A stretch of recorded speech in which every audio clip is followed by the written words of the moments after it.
యేసుక్రీస్తు వారిని సిలువ వేసినటువంటి సందర్భంలో ఆయన సిలువ మీద పలికినటువంటి ఒక మాటను మనం ఆలోచన చేద్దాం. ఆయన చివరి పలుకులుగా భూమి మీద తన యొక్క మాటలను ముగిస్తున్నటువంటి యేసుక్రీస్తు పలికినటువంటి ఒక మంచి సందర్భాన్ని మనం ఇప్పుడు ఆలోచన చేద్దాం. మత్తయి సువార్త 27వ అధ్యాయము 46వ వచనం. సందర్భం, యేసు సిలువ మీద ఉన్నాడు. సిలువ మీద ఉన్నాడు అనటం కంటే మరణానికి ముందున్నాడు అనడం మంచిది. యేసుక్రీస్తు మరణానికి ముందున్నాడు, ఒక అడుగు దూరంలో ఉన్నాడు మరణానికి. ఆ పరిస్థితుల్లో ఆయన పలుకుతున్నటువంటి ఒక చక్కని మాట ఈరోజు మనం ఒక పాఠంగా దానిని ఆలోచన చేద్దాం. 46వ వచనంలో ఇంచుమించు 3 గంటలప్పుడు యేసుక్రీస్తు పలుకుతున్నటువంటి ఆ మాటను మీరు చూడగలిగితే, ఏలి ఏలి లామా సబక్తాని అని బిగ్గరగా కేకవేసును అని రాయబడింది. గ్రంథకర్త ఈ మాటకు అర్థాన్ని చెబుతూ మాటలు ఏమంటున్నాడంటే, ఆ మాటకు నా దేవా నా దేవా నన్నెందుకు చెయ్యి విడిచితివని అర్థము అన్నాడు. అంటే యేసుక్రీస్తు తండ్రికి ప్రార్థన చేస్తూ మరణానికి చేరువైనటువంటి ఆయన, నా దేవా నా దేవా నన్నెందుకు చెయ్యి విడిచితివి అంటున్నాడు. ఆయన చనిపోతున్నప్పుడు కూడా, ఆయన ప్రాణం వెళ్ళిపోతున్నప్పుడు కూడా ఆయన ఆత్మ సంబంధమైన జ్ఞానాన్ని ప్రపంచ ప్రజలకు తెలియచేయటానికి ఆలోచిస్తున్నాడు. ఆ సందర్భంలో ఆయన పలుకోవలసిన అవసరం లేదు, ఎందుకంటే చాలా వేదనతో ఉన్నాడు. ఆయన ఒంటిలోని రక్తం అంతా ప్రవహిస్తున్నప్పుడు, ఆయన శరీరంలోని శక్తి అంతా వెళ్ళిపోతున్నప్పుడు, ఆయన బాధలో ఉన్నప్పుడు, మరణానికి చేరువైనప్పుడు, ఇంకొన్ని క్షణాలలో ఆయన మరణించబోతున్నప్పుడు కూడా ఆయన సమాజానికి మంచిని నేర్పించాలి అనుకుంటున్నాడు. తాను పలికిన మాటల వలన ఈ ప్రపంచం ఒక పాఠం నేర్చుకోవాలి అనుకుంటున్నాడంటే యేసుక్రీస్తు ఆయన ఎంత గొప్పవాడో మీరు అర్థం చేసుకోవాలి. చూడండి ఏమంటున్నాడు, నా దేవా నా దేవా నన్ను ఎందుకు చెయ్యి విడిచితివి అంటున్నాడు. ఆయన ఆ భాషలో పలికినటువంటి మాటకు అర్థం. ఈ మాటను మీరు జాగ్రత్తగా చూస్తే దేవుడు యేసుక్రీస్తు చెయ్యి విడిచిపెట్టాడా అని మనం అర్థం చేసుకోవాలి. దేవుడు యేసుక్రీస్తు చెయ్యి విడిచిపెట్టాడా? తన కుమారుని చెయ్యి ఆయన ఎందుకు విడిచిపెడతాడు? అసలే భూమి మీద పుట్టిన వారందరిలో యేసుక్రీస్తు అత్యంత ప్రియుడు దేవునికి. ఈయన నా ప్రియ కుమారుడు, ఈయనందు నేను ఆనందించుచున్నాను అని యేసును బట్టి తండ్రి అయిన దేవుడు పలికాడు. ఏ మనిషి ఏనాడు తండ్రి అయిన దేవుడు తన చెయ్యి విడవకూడదు అనుకుంటాడు? ఏ మనిషి అయినా తన జీవితకాలంలో, తన బ్రతుకు కాలంలో దేవుడు నా చెయ్యి విడిచిపెట్టకూడదు అనుకుంటాడు. కానీ ఇక్కడ యేసు మాటలు మనం ఆలోచిస్తే, నా దేవా నా దేవా నన్ను ఎందుకు చెయ్యి విడిచితివి అంటున్నాడంటే దేవుడు యేసుక్రీస్తు చెయ్యి విడిచినట్టుగా కనిపిస్తుంది. దేవుడు యేసుక్రీస్తు చెయ్యి విడిచిపెట్టినట్టుగా కనిపిస్తుంది. ప్రియమైన వారులారా, ఈ విషయాన్ని మనం జాగ్రత్తగా ఆలోచించాలి. క్రైస్తవ భక్తి జీవితంలో ఇది ఒకానొక ముఖ్యమైనటువంటి స్టేజ్. ఇది ఒక ముఖ్యమైనటువంటి స్టేజ్. క్రైస్తవుడైన వాడు పరలోకానికి అర్హుడు కాబోతున్నటువంటి సందర్భంలో, అంటే ఇంకా కొద్ది కాలంలో పరలోకానికి వెళతాడు, ఇంకొద్ది కాలంలో తన పనిని ముగిస్తాడు, ఇంకొద్ది కాలంలో దేవునికి పరిపూర్ణుడవుతాడు, కుమారుడవుతాడు అనేటువంటి సందర్భంలో ప్రతి ఒక్కడు ఎదుర్కోవలసినటువంటి స్టేజ్ ఇది. ప్రతి ఒక్కడు ఎదుర్కోవలసిన స్టేజ్ అదేంటంటే దేవుడు చెయ్యి విడిచిపెట్టే స్టేజ్. దేవుడు చెయ్యి విడిచిపెడతాడు. యేసుక్రీస్తు వచ్చినంత వరకు ఈ సంగతి ప్రపంచానికి తెలియదు. నీతిమంతుడు, ప్రవక్త, దేవుని కుమారుడు, ఎల్లప్పుడూ దేవునికి కావలసిన వాడు కనుక దేవుడు ఎప్పుడు చెయ్యి విడిచిపెట్టాడు అనుకుంటారు. ఒకవేళ దేవుడు చెయ్యి విడిచిపెట్టాడు అంటే ఆ ప్రవక్త తప్పు చేసి ఉండాలి, ఆ నీతిమంతుడు దారి తప్పు ఉండాలి, అతడు దేవునికి అవిధేయుడై ఉండాలి. అప్పుడే దేవుడు చెయ్యి విడిచిపెడతాడు తప్ప ఇక ఏ సందర్భంలోనూ దేవుడు నీతిమంతుని చెయ్యి విడిచిపెట్టడు అని చాలామంది అనుకున్నారు. ఎందుకంటే ఒక దావీదు సందర్భం చూస్తే దావీదు తప్పు చేసినప్పుడు దేవుడు దావీదు చెయ్యి విడిచిపెట్టాడు. అప్పుడు నాతానుడు పంపించాడు ప్రవక్తని. మోషే కానిమాట పలికినప్పుడు దేవుడు మోషేతో చెప్పాడు, నువ్వు ఫలానా పని నాకు విరోధమైనదిగా చేశావు, అందువలన నీవు కనాను దేశంలో ప్రవేశించలేవు. సొలొమోను తప్పు చేసినప్పుడు ఉపపత్నులు నుంచుకున్నప్పుడు దేవుడు సొలొమోనుతో చెప్పాడు, నీవు నా దృష్టికి యథార్థమైన దానిని చేయలేదు. ప్రవక్తలలో ఎవరైనా, నీతిమంతులలో ఎవరైనా దేవునికి తిరుగుబాటు చేసినప్పుడు, దేవుని మనసు నొప్పించినప్పుడు వారి చెయ్యి విడిచిపెట్టినట్టు మనం చూస్తాం. దేవుడు వారికి విరోధమైనట్టు మనం చూస్తాం. ఒక యోనా కావచ్చు, ఒక యెషయా కావచ్చు, ఒక ఇర్మియా కావచ్చు, ఒక యెహెజ్కేలు కావచ్చు, ఎవరైనా సరే. యేసుక్రీస్తు తన జీవితకాలంలో ఏ క్షణం తప్పు చేయలేదు, ఏ రోజు తప్పు చేయలేదు. ఆయన పుట్టింది దేవుని కోసం, ఆయన బ్రతుకుతున్నది దేవుని కోసం, చివరికి ఆయన సులువు మీద ఈ వేదన అనుభవిస్తున్నది కూడా దేవుని కోసం. మరి అలాంటప్పుడు యేసుక్రీస్తు చెయ్యి దేవుడు ఎందుకు విడిచిపెట్టినట్టు? యేసుక్రీస్తు చెయ్యి దేవుడు ఎందుకు విడిచిపెట్టినట్టు? మీరు జాగ్రత్తగా దీనిని ఆలోచిస్తే ఇది మనకు ఒక మంచి పాఠం అవుతుంది. ఎందుకంటే ఇప్పుడు మనం యేసును ధరించుకున్న వరం తప్ప దావీదును ధరించుకున్న వరం కాదు. దావీదు మనకు ఒక పోలిక, దావీదు మనకు ఉదాహరణగా కనిపిస్తాడంతే, ఒక ఎగ్జాంపుల్. కానీ పూర్తిగా దావీదును మనం వెంబడించడానికి, దావీదును మనం అనుకరించడానికి వీలు లేదు. అలా అయితే మనం పరలోకం వెళ్ళాం. మోషే మనకు ఒక పోలిక, ఒకానొక సందర్భంలో ఒక పోలిక. సాత్వికత్వానికి, మనం సాత్వికులుగా ఉండాలి అనటానికి మోషే ఒక ఉదాహరణగా కనిపిస్తాడు. మనం విశ్వాసులుగా ఉండాలి అనటానికి అబ్రహాము ఒక ఉదాహరణగా కనిపిస్తాడు. మనం వీరోచితంగా దేవుని కొరకు బ్రతకాలి అనటానికి ఏలియా ఒక ఉదాహరణగా కనిపిస్తాడు. కానీ వీరే మన జీవితం కాదు. వీరిని మనం వెంబడించవలసిన అవసరం లేదు, వీరిలా మనం బ్రతకవలసిన అవసరం లేదు. వీరి జీవితం మనకు రోల్ మోడల్ కాదు, మార్గదర్శకులు కాదు వీరు. మనం యేసుక్రీస్తుని ధరించుకున్నవారం, క్రీస్తుని ధరించుకున్నాం, క్రీస్తుని విశ్వసించాం, బాప్తిసం పొందినప్పుడు క్రీస్తుని అంగీకరించాం కనుక క్రైస్తవులు అనబడ్డం. మనం క్రైస్తవులు అనబడ్డం. దావీదును నమ్మిన వారం కాదు మనం. అందుకే మన పేరు దావీదీయులు కాదు, అబ్రహామీయులు కాదు, ఇస్సాకీయులు కాదు, క్రైస్తవులు మనం. అందుకే క్రీస్తు ఒక మంచి పాఠాన్ని మనకు నేర్పిస్తున్నాడు. క్రీస్తు ఒక మంచి పాఠాన్ని మనకు నేర్పిస్తున్నాడు. అదేంటంటే దేవుడు దేవుని కుమారుని యొక్క చెయ్యి విడిచిపెడతాడు. దేవుడు దేవుని కుమారుని యొక్క చెయ్యి విడిచిపెడతాడు.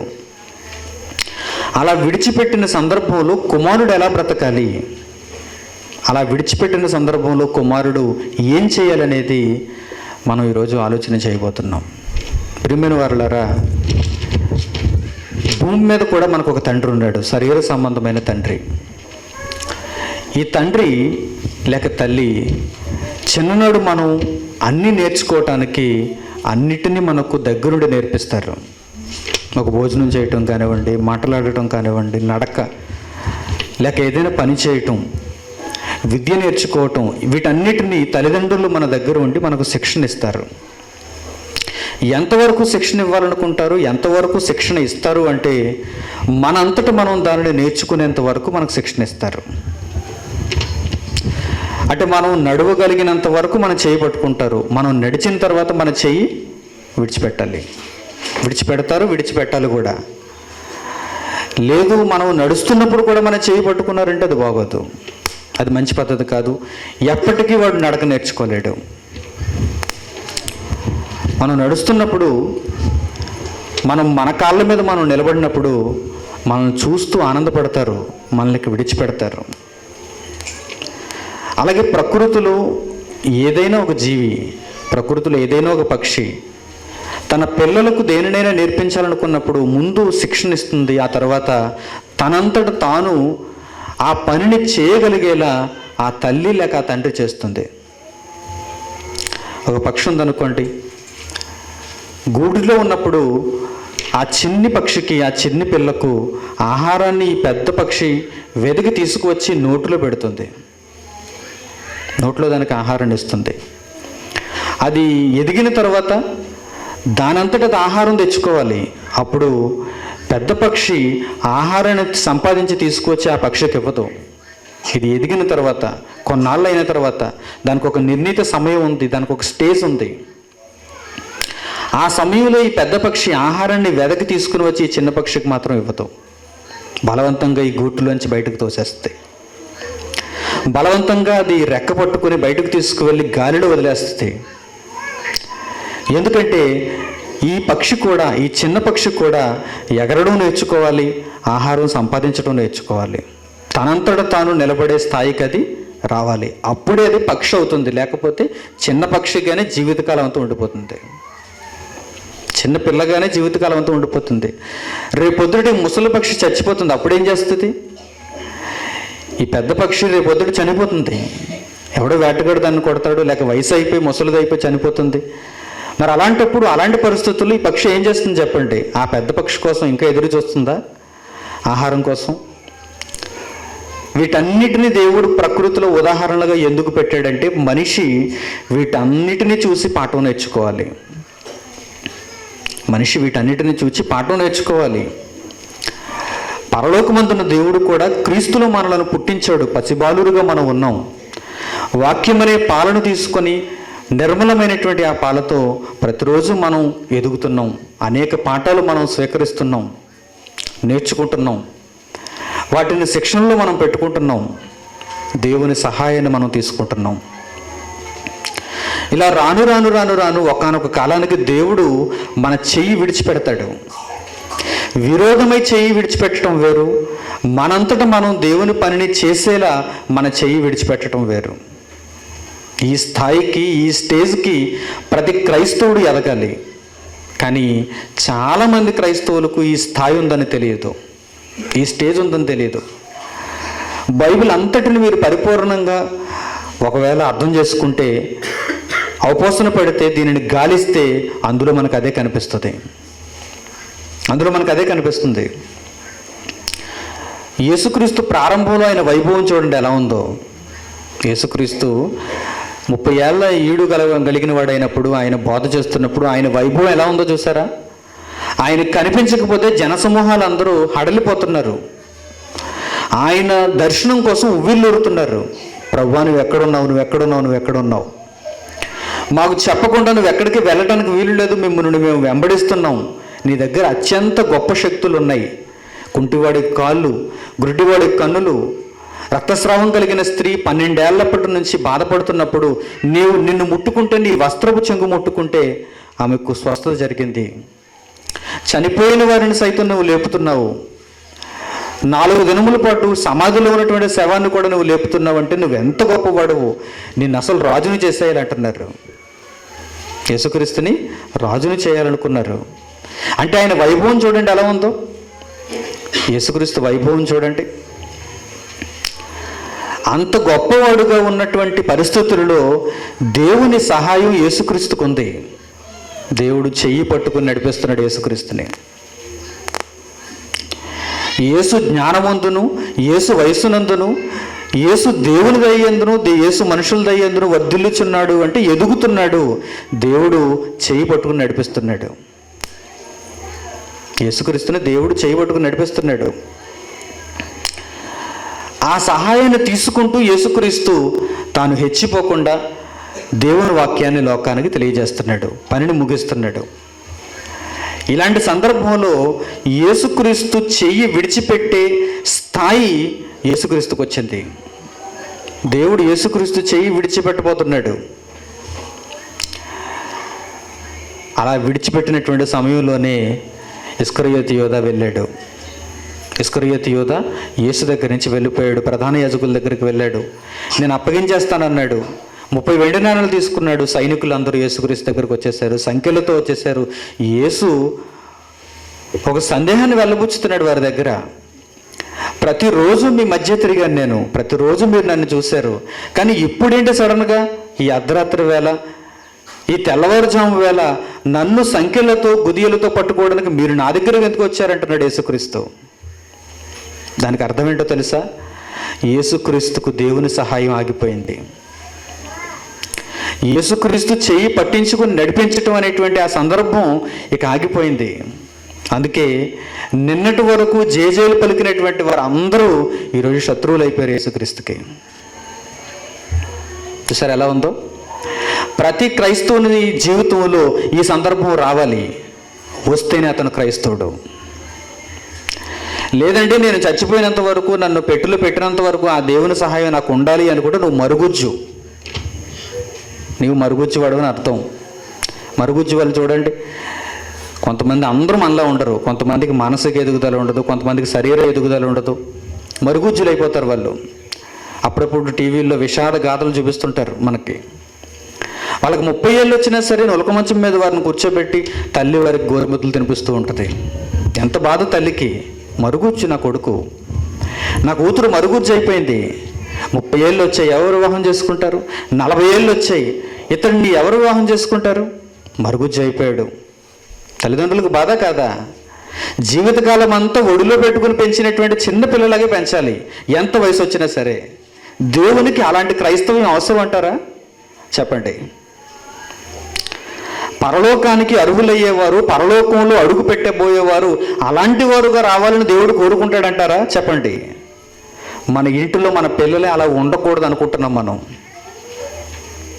అన్ని పరిస్థితులకు తట్టుకున్నవారై ఉండాలి మన పిల్లలు. నా సహాయం లేకపోయినా నా కుమారుడు బ్రతకగలగాలి అనుకుంటున్నాం మనం. అలాగని తన ఇష్టాన్ని తాను నెరవేర్చుకోవటం కాదు అది. ఇక్కడ జాగ్రత్తగా మీరు రెండింటికి భేదాన్ని గమనించాలి. మనం దేవునికి విరోధం అయిపోతే దేవుడు మనం చెయ్యి విడిచిపెట్టడం వేరు. ప్రవక్తలందరూ దానినే చూపించారు మనకి. కానీ యేసు మనకి ఏం చూపిస్తున్నాడో తెలుసా? మనం దేవునిలో ఎదుగుతున్నప్పుడు, దేవుని కార్యక్రమాలు మనం ఇంకా గొప్పగా చేస్తున్నప్పుడు దేవుడు మనం చెయ్యి విడిచిపెట్టడం. ఇది యేసు మనకు చూపిస్తున్నాడు. ప్రవక్తలు దీనిని చూపించలేరు మనకి. ఒకవేళ అలాంటి పరిస్థితిని ప్రవక్తలు ఎదుర్కొన్న ప్రవక్తలు దేవుని నుంచి వెళ్ళిపోతారు. ఒక మంచి సందర్భాన్ని మీకు చూపిస్తాను. చరిత్రలో ఇలాంటి సన్నివేశం ఒక రాజు విషయంలో జరిగింది. ఉజ్జియా అనేటువంటి రాజు. ఒకసారి చూద్దాం ఆ మంచి సందర్భాన్ని. దినవృత్తాంతములు 2వ గ్రంథం 26వ అధ్యాయం మొదటి నుంచి చదివితే మీకు ఆ రాజు సందర్భాలన్నీ అర్థమవుతాయి. ఆ రాజు యొక్క విషయం అంతా అర్థమవుతుంది. ఉజ్జియా అనేటువంటి రాజు చిన్న ప్రాయంలోనే 16 ఏళ్ల సంవత్సరంలోనే యూదులను పరిపాలించటానికి గద్దెనెక్కాడు. రాజు పీఠాన్ని అధిరోహించాడు. 52 సంవత్సరాలు సుమారుగా పరిపాలన చేశాడు, రాజ్య పరిపాలన చేశాడు. 16 ఏళ్ళప్పుడు రాజు అయ్యాడు, 52 సంవత్సరాలు పరిపాలన చేశాడు. ఉజ్జియా అనేటువంటి రాజు. యూదులకు ఇతడు రాజుగా ఉన్నాడు. చిన్న ప్రాయంలో ఇతడు రాజు అయ్యాడు గనక, తన ప్రజలను పరిపాలిస్తున్నాడు గనక పరలోకమందున్న దేవుడు ఏమనుకున్నాడంటే ఇతనికి నేను సహాయం చేయాలనుకున్నాడు. చిన్న వయసులో దేవుని యొక్క పనిని కలిగి ఉన్నాడు గనుక ఆ పరిస్థితుల్లో దేవుడు ఉజ్జియాకు సహాయం చేస్తున్నాడు. అందుకే ఉజ్జియా నీతిమంతుడయ్యాడు. ఉజ్జియా దేవుని యొక్క సహాయాన్ని పొందుతున్నాడు. ప్రజలను చక్కగా పరిపాలిస్తున్నాడు. శత్రు దేశాలన్నిటినీ గడగడలాడిస్తున్నాడు. ఏ రాజు అతని మీద దండెత్తడం లేదు, ఎందుకంటే అతనికి దేవుని సహాయం ఉంది. మీరు ఆ అధ్యాయం అంతా చదివితే అదే విషయం మీకు కనిపిస్తుంది. అతడు చిన్నవాడు, 16 ఏళ్ళప్పుడు పరిపాలన ఎలా చేస్తాడో చెప్పండి.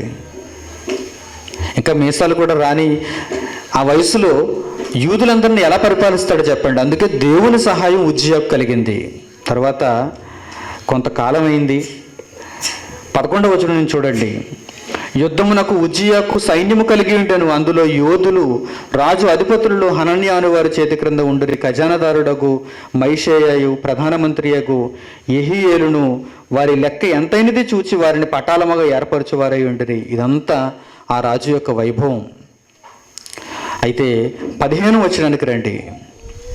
15వ వచనం రెండో భాగంలో ఏం చెబుతున్నాడు చూడండి. చివరి భాగంలో 15వ వచనం చివరి భాగంలో ఏమంటున్నాడు చూడండి. అతడు స్థిరపడు వరకు అంటున్నాడు. రాజైన ఉజ్జియా చిన్న ప్రాయంలోనే రాజుగా బాధ్యతలు స్వీకరించాడు కనుక అతనికి దేవుని సహాయం కలిగింది. దేవుడు అతనిని చేయి పట్టుకుని నడిపించాడు. అయితే అతడు స్థిరపడిన కాలం అంటూ ఒకటి వచ్చింది. అది రాని వచ్చింది. అతడు స్థిరపడిపోయాడు. ఇప్పుడు అన్నీ తెలిసిపోయాయి అతనికి. రాజ్యంలో అతడు ఎలాంటి మెలకువలు పాటించాలో, ఎలాంటి జ్ఞానంతో ఆయన పరిపాలన చేయాలో, దేవుని యందు ఎలాంటి భయభక్తులు కలిగి ఉండాలో, నీతి న్యాయములు ఎలా జరిగించాలో ఇవన్నీ ఉజ్జియాకు అర్థమైపోయాయి. అప్పుడు ఏమంటున్నాడు చూడండి. అతడు స్థిరపడు వరకు అతనికి ఆశ్చర్యకరమైన సహాయము కలిగెను. ఎక్కడి నుంచి? పరలోకంలో నుండి, దేవుని దగ్గర నుండి ఆశ్చర్యకరమైన సహాయము ఉజ్జియాకు చిన్ననాట నుంచి అతడు స్థిరపడేంత వరకు కలిగింది. ఎందుకు? అతడు యూదులను పరిపాలిస్తున్నాడు. యూదులు అంటే ఎవరు? దేవుని పిల్లలు. ఆ యూదుల నుంచి యేసుక్రీస్తు రావాలి. ఆ యూదులు శత్రు దేశాల బారిన పడకూడదు. ఆ యూదులు కాపాడబడాలి. ఆ యూదుల సంఖ్య భూమి మీద ఉండాలి. అందువల్ల దేవుడు ఆశ్చర్యకరమైన సహాయము అతనికి అనుగ్రహించాడు. ఎప్పటి వరకు అనుగ్రహించాడు చెప్పండి? చిన్ననాటి 1 సంవత్సరం 2 సంవత్సరాలు అనుగ్రహించాడా? ఎప్పటి వరకు అనుగ్రహించాడో చూడండి. స్థిరపడినంత వరకు అన్నాడు. అంటే దేవుని యొక్క కార్యక్రమాలలో మనం ఉన్నప్పుడు మనము స్థిరపడినంత వరకు ఆయన సహాయం మనకు ధారావాహికంగా అనుగ్రహింపబడుతుంది. బాగా ఆలోచించాలి మీరు. తర్వాత అతడు స్థిరపడి వరకు అతనికి ఆశ్చర్యకరమైన సహాయము కలిగెను గనుక అతని కీర్తి దూరముగా వ్యాపించెను. 16వ వచనం విను వెంటనే అయితే అతడు స్థిరపడిన తరువాత అతడు మనస్సును గర్వించి చెడిపోయాను. సరే, ఏం జరిగిందో? స్థిరపడినప్పుడు దేవుడు సహాయాన్ని కట్ చేశాడు. స్థిరపడినప్పుడు వీడు కూడా ఏమైపోయాడు చూడండి. అతడు మనస్సును గర్వించి చెడిపోయాను. నేను స్థిరపడిపోయాను కదా, నేను ఇప్పుడు స్టాండర్డ్ అయిపోయాను కదా, నాకు ఇప్పుడు తిరుగులేదు కదా, ఇప్పుడు నేనేం చేయాలి? మనస్సున గర్వించి చెడిపోయాను అని రాయించాడు చూడండి. యేసుక్రీస్తు కూడా స్థిరపడినంత వరకు దేవుని సహాయం కలిగింది. దేవుని సహాయం కలిగింది. అతడు స్థిరపడిన తర్వాత సహాయం ఆగిపోయింది. అతడు స్థిరపడిన తర్వాత సహాయం ఆగిపోయింది. దేవుని యొద్ద నుండి సహాయం ఆగిపోయింది. అంతేగాని దేవుని కృప ఆగిపోయినట్టు కాదు, దేవుని కుమారునిగా సంబంధం తెగిపోయినట్టు కాదు, సహాయం ఆగిందంతే. ఎందుకు? ఆ స్థాయిని కూడా మనం దేవునికి చూపించాలి. దేవుని సహాయం లేనప్పుడు కూడా మనం దేవుని కోసం బ్రతికి చూపించాలి. అది ఒకానొక స్థాయి. ఆ స్థాయిలోనే దేవుడు తన కుమారులను చూసి ఆనందిస్తాడు. కానీ ఉజ్జియా ఆ ఆనందాన్ని దేవునికి ఇవ్వలేదు. ఇచ్చాడా? అతడు స్థిరపడినంత వరకు అతనికి ఆశ్చర్యకరమైనటువంటి సహాయం కలిగింది. దేవుడు సంతోషించాడు. కానీ ఎప్పుడైతే దేవుడు తన సహాయాన్ని నిలుపుదల చేశాడో అప్పుడు ఉజ్జియా ఎలా మారిపోయాడు చూడండి. మనస్సును గర్వించి చెడిపోయాను అని వ్రాయబడింది. దేవుని వాక్యం విషయం దగ్గరకు వచ్చేటప్పటికి కూడా ఇది స్థిరపడేంత వరకు దేవుడు ఆశ్చర్యకరమైన సహాయాన్ని అనుగ్రహించాడా? వాక్యం స్థిరపడేంత వరకు దేవుడు ఎలాంటి సహాయం అనుగ్రహించాడో ఒక్కసారి చూడండి. హెబ్రీయులకు రాసిన పత్రిక 2వ అధ్యాయం. అపోస్తలుడైన పౌలు హెబ్రీయులకు రాసిన పత్రిక 2వ అధ్యాయం 4వ వచనం.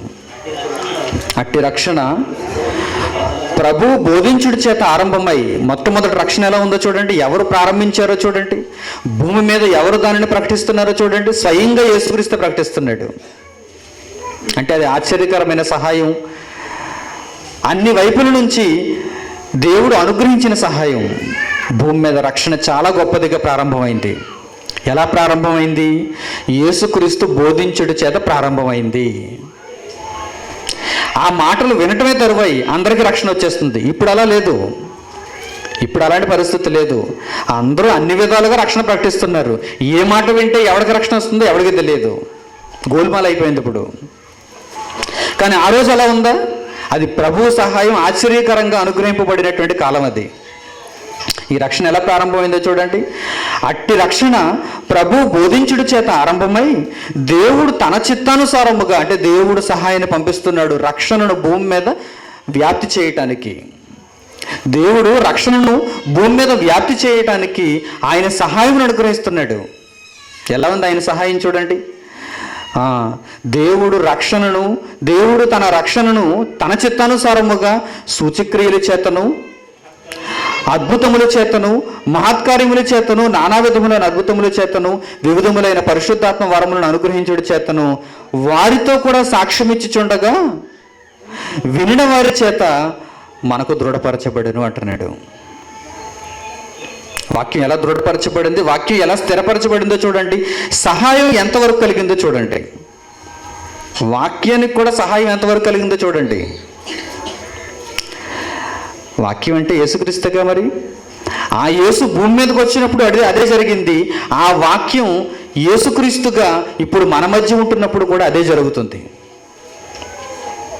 కొంతకాలం దేవుడు సహాయం అనుగ్రహిస్తున్నాడు, ఆ తర్వాత ఆ సహాయాన్ని కట్ చేస్తున్నాడు. ఇది చాలామందికి అర్థం కాలేదు. ఎవరికి అర్థమైంది చెప్పండి? అర్థమైందా? ఈ సూత్రం అర్థమైందా? దేవుడు కొంతకాలం వరకే రక్షణకు కానీ, వాక్యానికి కానీ, అసలు యేసుక్రీస్తుకే కానీ సహాయాన్ని అనుగ్రహిస్తాడు. ఇప్పుడు సహాయాన్ని కట్ చేశాడు అని ఎవరికైనా అర్థమైందా? అందుకే వీడేమనుకుంటున్నాడు? స్వస్థతలు, అద్భుతాలు, మహత్కార్యాలు ఇప్పుడు కూడా చేయాలనుకుంటున్నాడు. అంటే మరుగుజ్జు. వాక్యం ఎలా ఉంది ఇప్పుడు? మరుగుజ్జు. ఎన్ని సంవత్సరాలుగా మరుగుజ్జు? 2016 సంవత్సరాలుగా మరుగుజ్జు అయిపోయింది. మనం ఎలాంటి వాక్యాన్ని స్వీకరిస్తున్నాం? మరుగుజ్జు వాక్యాన్ని స్వీకరిస్తున్నావా? దానంతట అది నిలబడి మనల్ని నిలబెట్టే వాక్యాన్ని స్వీకరిస్తున్నావా? రెండో దానిలో ఉన్నాం మనం ఇప్పుడు. మిమ్మల్ని అందరినీ ఇక్కడ తీసుకొచ్చి దేవుడు అది చేస్తాడు, దేవుడు ఇది చేస్తాడు అని మిమ్మల్ని ఎప్పుడు మభ్య పెట్టలేదు, మాయ చేయలేదు. అది చేస్తే వాక్యం మరుగుజ్జు స్థాయిలో ఉన్నట్టు, ఎదుగుదల లేనట్టు వాక్యంలో. ఎంత చక్కగా, ఎంత స్పష్టంగా దేవుడు చెబుతున్నాడు చూడండి. దేవుడు వాక్యాన్ని స్థిరపరుస్తున్నాడు. ఒక చిన్నపిల్లవాడిని మనం స్థిరపరిచినట్టుగా, ఒక చిన్నపిల్లవాడిని మనం స్థిరపరిచినట్టుగా, మన కుమారుడిని, మన కుమార్తెను మనం స్థిరపరిచినట్టుగా దేవుడు వాక్యాన్ని స్థిరపరుస్తున్నాడు భూమి మీద. ఎలా స్థిరపరుస్తున్నాడు? స్టేజ్ 1 ప్రభువు బోధించాలి. స్టేజ్ 2 నానా విధములైనటువంటి అద్భుతములు, మహత్కార్యములు, సూచక్రియల చేత వాక్యమును బలపరచాలి. లేకపోతే ఎవడు వెండు? యేసుక్రీస్తు వెళ్ళిపోయిన తర్వాత పేతురు, యోహానులు ఆ గుడిలో ఉన్నటువంటి ఆ కుంటివాడిని బాగు చేయకపోతే ఎవరు వింటారు చెప్పండి? ఆ కీర్తి నలుదిశలా వ్యాపించి వాక్యం యొక్క గొప్పతనం స్థిరపరచబడాలి అంటే ఖచ్చితంగా పేతురు, యోహానులకు ఆ శక్తిని దేవుడు ఇవ్వాలి. శక్తిని దేవుడు ఇవ్వాలి.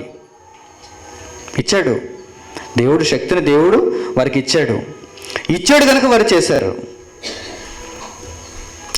అలాగే పౌలుకి ఇచ్చాడు, నీ చేతి గుడ్డలు తగిలితే స్వస్థత రావాలి. అలాగే తిమోతికి ఇచ్చాడు, అలాగే పేతురుకి ఇచ్చాడు, అలాగే యాకోబుకి ఇచ్చాడు. అపోస్తలుల్లో ఉన్నవారు చాలామంది వాటిని చేశారు. మార్కు సువార్త చూడండి. మార్కు సువార్త 16వ అధ్యాయంలో ఎలా స్థిరపరుస్తున్నాడో చూడండి వాక్యాన్ని. మార్కు సువార్త 16వ అధ్యాయము 15వ వచనం నుంచి చివరి వరకు. మరియు మీరు సర్వలోకమునకు వెళ్ళి సర్వ సృష్టికి సువార్తను ప్రకటించుడి. సర్వలోకానికి వెళ్ళండి, సర్వ సృష్టికి దేవుని వాక్యాన్ని ప్రకటన చేయండి. కానీ ఈ సువార్త ప్రకటనలో కొన్ని స్టేజ్లు ఉన్నాయంటున్నాడు యేసుక్రీస్తు. తిరిగి వెళ్ళిపోయేటప్పుడు చెబుతున్నాడు ఆయన, నా దేవా నా దేవా నన్ను ఎందుకు చెయ్యి విడిచితివి అనే మాటకు ఇంత అర్థం ఉందండి. అసలు దేవుడు చెయ్యి విడిచిపెట్టడం ఏంటి? ఎవడన్నా చెప్పాడా? యేసుక్రీస్తు చెయ్యి దేవుడు విడిచిపెట్టడం అంటే ఏంటి? ఎప్పుడు మన ప్రార్థనలో దేవా మా చేయి పట్టుకో, మా చేయి పట్టుకో, మా చేయి పట్టుకొని ప్రార్థన చేసుకుంటాం కదా మనం. మరి ఎప్పుడైనా సులువు మీద ఉన్న ఈ మాటల్లో ఎంత అర్థం దాగి ఉందని ఎవరన్నా చెప్పాడా? అసలు చెయ్యి విడిచిపెట్టడం అంటే ఏంటి? దేవుడు నీ చెయ్యి విడిచిపెట్టాడా లేదా? ఇంతకీ ఇంకా విడిచిపెట్టలేదు అంటే మరుగుజ్జు అబ్బాయి అని అర్థం. ఇంకా స్టేజ్ రాలేదని అర్థం. ఆ స్థాయి ఇంకా రాలేదని అర్థం. ఏ స్థాయి అది? నీ అంతటా నీవు దేవునికి కార్యక్రమాలు చేసే స్థాయి. అలాగని అది నీ ఇష్టం నెరవేర్చుకోవటం కాదు, దేవుని ఇష్టాన్ని నీ అంతటా నీవు నెరవేర్చటం అన్నమాట, దేవుని సహాయం లేకుండానే. చూసారా ఏమన్నాడు చూడండి, మీరు లోకానికి సర్వలోకానికి వెళ్ళి సర్వ సృష్టికి సువార్తను ప్రకటించుటి, నమ్మి బాప్తిసం పొందినవాడు రక్షింపబడును, నమ్మని వానికి శిక్ష విధింపబడును. స్టేజ్ 2లో ప్రభు బోధించడం చేత ప్రారంభమైందిగా ఈ వాక్యం. ఇప్పుడు స్టేజ్ 2లో ఏం జరుగుతుందో చూడండి. రెండవ స్టేజ్లో నమ్మిన వారి వలన ఈ సూచక్రియలు కనబడును. ఇప్పుడు కనిపించడం లేదే మరి. అంటే ఇప్పుడు ఏ స్థాయిలోకి వచ్చిందనమాట వాక్యం? పరిపూర్ణమైన స్థిరమైన స్థాయిలోనికి వచ్చింది. దేవుని సహాయం ఆగిపోయిన స్థాయిలోనికి వచ్చింది. ఇప్పుడు మనం కూడా యేసులాగే మాట్లాడాలి. నా దేవా నా దేవా నన్ను ఎందుకు చేయి విడిచితివి అంటే, చెయ్యి విడిచిన కాలంలో ఉన్నాం మనం. ఇప్పుడు ఉండాలి, ఆ స్థాయికి వచ్చేయాలి. ప్రతి వ్యక్తి జీవితంలో ఇది ఎదురవుతుంది, వాక్యం విషయంలో ఇది ఎదురైంది చూడండి. నమ్మిన వారి వలన ఈ సూచక క్రియలు కనబడును. ఏంటా సూచక క్రియలు? నా నామమున దెయ్యములు వెళ్ళగొట్టుదురు, క్రొత్త భాషలు మాట్లాడుదురు, పాములు ఎత్తి పట్టుకుందురు, మరణకరమైనది ఏది త్రాగినను అది వారికి హాని చేయదు, రోగుల మీద చేతులు ఉంచినప్పుడు వారు స్వస్థత పొందుదురని వారితో చెప్పాను. స్టేజ్ 2, రెండో స్థాయి. ఈ స్థాయిలో దేవుని సహాయం ఎలా అనుగ్రహింపబడుతుందంటే, ఇదిగో ఈ సూచక్రియలన్నీ నమ్మిన వారి వలన జరుగుతున్నాయి. బోధకుల వలన మాత్రమే కాదు, నమ్మిన వాళ్ళందరి వలన జరుగుతున్నాయి. ఫిలిప్పు వలన జరగాలి, యాకోబు వలన జరగాలి, పౌలు వలన జరగాలి, నమ్మిన వారు అందరి వలన.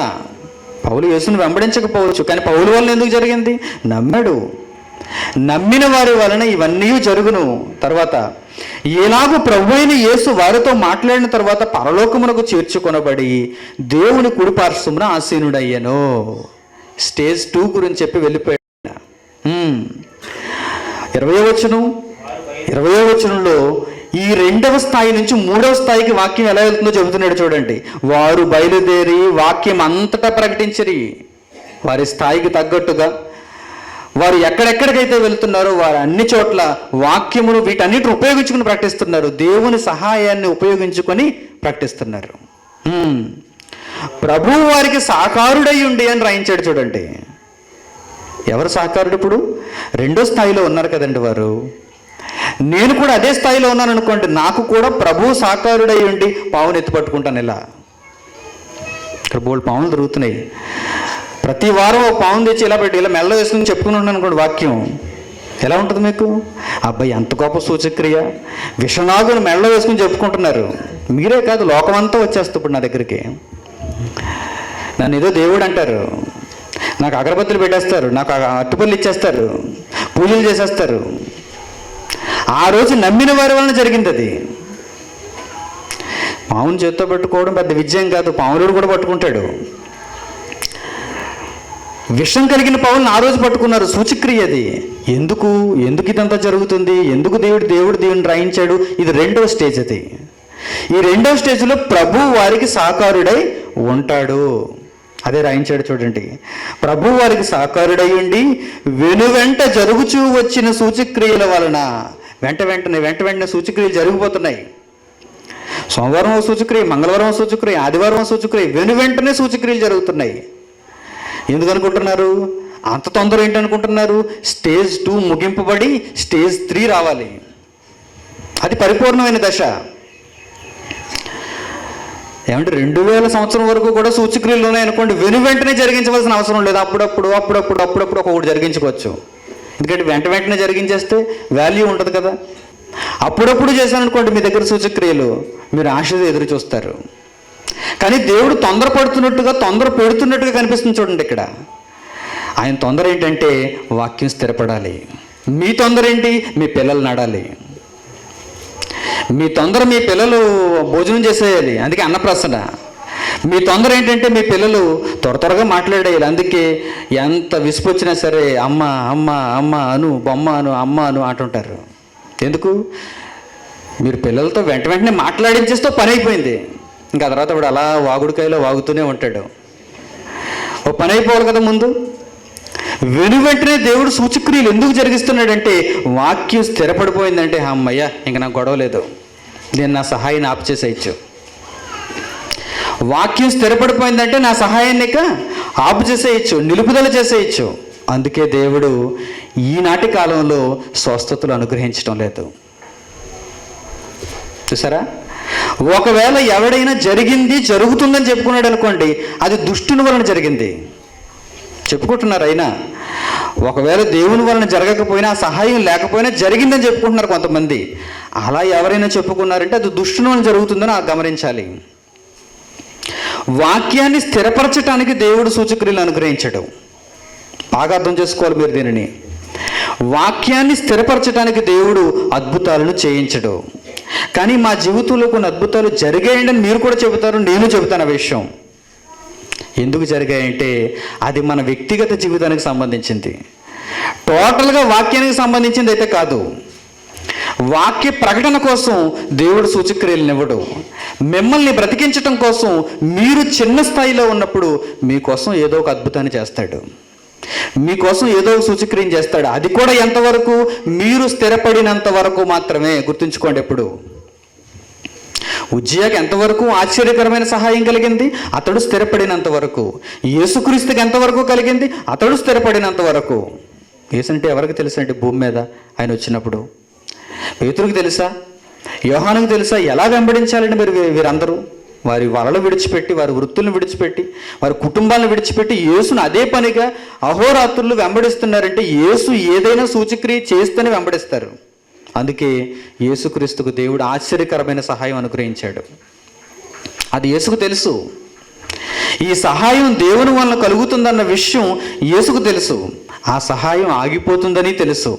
ఆగిపోయిన తర్వాత సైనికులు వచ్చారని యేసుకు తెలుసు. ఒంటి మీద చిన్న గుడ్డ ఉండనివ్వలేదు యేసుక్రీస్తుకి. సహాయం ఎంతవరకు ఆగిపోయిందో చూడండి. ఒంటి మీద ఉన్నటువంటి వస్త్రాన్ని కూడా పంచుకోవాలనుకుంటున్నారంటే సహాయం ఎంత ఆగిపోయిందో చూడండి. కొరడా దెబ్బలు ఏంటండి? అందుకే ఆ రోజు ఉన్న వారు అందరూ ఉండబట్టలేక ఏమంటున్నారంటే, వీడికి ఇతరులను రక్షించండి కానీ వీడు రక్షించుకోలేడు. ఆ మాట విన్నప్పుడు యేసుకి ఏమనుకుంటాడు చెప్పండి? ఏంటి, నన్ను నేను రక్షించుకోలేనా? వీడు ఇతరులను రక్షించను కానీ వీడిని రక్షించుకోలేడు. అబ్బా, ఎన్ని చెప్పావయ్యా నీతి కార్యక్రమాలు, నీతి బోధలు, నిన్ను నువ్వు రక్షించుకోలేవా? వారందరికీ పాఠం తెలియదు. యేసుక్రీస్తు 3వ స్థాయిలో ఉన్నాడనే విషయం వారెవ్వరికీ తెలియదు. 3వ స్థాయిలో ఉన్నాడు ఆయన, పరిపూర్ణ స్థాయిలో ఉన్నాడు ఆయన. ఆ పరిపూర్ణమైన స్థాయి ఏంటంటే దేవుని సహాయం నిలుపుదల చేయబడుతుంది. మరొక మంచి సందర్భం చూపిస్తాను మీకు. ఇప్పుడు మీరందరూ ఆశ్చర్యపోతారు. చూడండి, లూకాసు వార్త 22వ అధ్యాయము 24వ వచనం నుంచి. తమలో ఎవడు గొప్పవాడుగా ఎంచబడునో అను వివాదము వారిలో పుట్టింది. చూసారా? 2వ స్థాయిలో ఉన్నారు శిష్యులు, యేసు శిష్యులు. యేసు 3వ స్థాయిలోకి వచ్చేసాడు. యేసు శిష్యులు 2వ స్థాయిలో ఉన్నారు. మనకు కూడా ఈ 3 స్థాయిలు వస్తాయి. ఒకటి, దేవుని యొక్క వెలుగు, దేవుని యొక్క సహాయం ఆశ్చర్యకరమైన రీతిలో మనకు వస్తుంది. అప్పుడే మనం బాప్తిసం పొందుతాం. అప్పుడు మనం ఏమనుకుంటే అది జరుగుతుంది. దేవుని పక్షాన మనం ఏది అడిగితే దేవుడు దాన్ని అనుగ్రహిస్తాడు. వెంటనే కష్టాలు ఎవరికి ఇవ్వడు దేవుడు. కాసేపు నిలబడినివ్వండి, కాసేపు క్రైస్తవ్యంలో ఉండనివ్వండి, దేవుడు ఎలాగ ఆలోచిస్తాడు. క్రైస్తవ్యంలో నిలదొక్కున్నంత వరకు, నిలబడినంత వరకు సహాయం ఇవ్వాలి, తప్పదు, ఇస్తాడు కూడా. అందుకే చూడండి, మీరందరూ ఆపదలోంచి తప్పించబడే ఉంటారు. ఇప్పటికీ అనేక ఆపదల్లోంచి, ఆర్థికపరమైన ఆపదలే అందరికీ రావాలని లేదు. రోగకరమైనటువంటి ఆపదలు, కుటుంబపరమైన ఆపదలు, రోడ్డు మీద వెళ్తున్నప్పుడు ఆపదలు, ఎన్నో ఆపదలు. ఈ ఆపదలలో మీకు ప్రారంభ కాలంలో సహాయం కలుగుతుంది. ఆ తరువాత ఆ సహాయాన్ని కొద్ది కొద్దిగా దేవుడు కట్ చేస్తూ ఉంటాడు. చూసారా ఏం జరుగుతుందో చూడండి. ఇక్కడ యేసు శిష్యులకు దేవుడు సహాయాన్ని అనుగ్రహిస్తున్నాడు. బాగా అర్థం చేసుకోవాలి ఈ సందర్భాన్ని. యేసు శిష్యులకు దేవుడు సహాయాన్ని అనుగ్రహిస్తున్నాడు. లేకపోతే శిష్యులు యేసుని వెంబడించరు. ఏమనుకుంటున్నారు మీరు? శిష్యులు యేసుక్రీస్తుని వెంబడించరు. వారు ఇంకా మొదటి స్థాయిలో ఉన్నారు. అందుకే ఆ స్థాయిలో ఉన్న శిష్యులకు ఇంకా తెలియదు గనక వారు ఏమనుకుంటున్నారంటే తమలో ఎవడు గొప్పవాడుగా ఎంచబడును అనే వివాదం వారిలో పుట్టింది. స్థిరులు అవ్వడానికి వారు ప్రయత్నం చేయటం లేదు. నువ్వు గొప్ప, నేను గొప్ప అంటున్నాడు. వీడే ఇంత గొప్పవాడు అయిపోయాడేమో అనుకుంటున్నాడు. యేసు శిష్యుల్లో ఉన్న వారిలో ఒకడు మరొకడితో నాకు నేనే గొప్పవాడిని, నీకు నువ్వే గొప్పవాడివి. ఇంతకీ మన ఇద్దరిలో ఎవడు గొప్పవాడు? ఇంతకీ దేవుని గొప్పతనం లేదు ఇక్కడ. అందరికీ యేసు శిష్యుల్లో ఉన్న 12 మందికి దేవుడు సహాయం అనుగ్రహిస్తున్నాడు. వారు ఇంకా మొదటి స్థాయిలో ఉన్నారు. ఇప్పుడు వీరు ఆలోచించవలసింది, పేతురు నువ్వు ఎలా స్థిరపడుతున్నావు, స్థిరపడటానికి నువ్వు ఎలాంటి కార్యక్రమాలు చేస్తున్నావు, ఎలా ఆలోచిస్తున్నావు, నాకు కూడా కొంచెం చెప్పు, నేను కూడా స్థిరపడాలి. దేవుని సహాయం ఆగిపోయినా నేను పని చేయాలి, అది స్థిరత్వం అంటే. అలా లేదండి వీరి ఆలోచన. కిందకి వెళ్ళేసరికి చూద్దాం మనం. ఈ వాదన వారిలో పుట్టింది. ఆయన వారితో ఇట్లనను, యేసుక్రీస్తు ఉన్నప్పుడే ఈ వివాదం వారిలో పుట్టింది. అప్పుడు ఆయన ఈ వారితో ఇట్లనను, అన్ని జనములలో రాజులు వారి మీద ప్రభుత్వం చేయుదురు, వారి మీద అధికారం చేయుదురు, ఉపకారులు అనబడుదురు. మీరైతే అలా ఉండకూడదు. మీ మనసు మార్చుకోవాలి. మీరు లోకంలో ఉన్నట్టుగా మీరు ఆలోచిస్తున్నారు. మీరైతే అలా ఉండకూడదు. మీలో గొప్పవాడు చిన్నవాని వలెను, అధిపతి పరిచారకుని వలెను ఉండవలెను. ఎందుకంటే మీకు సహాయం ఎక్కడి నుంచి వస్తుంది? పరలోకంలో నుండి వస్తుంది.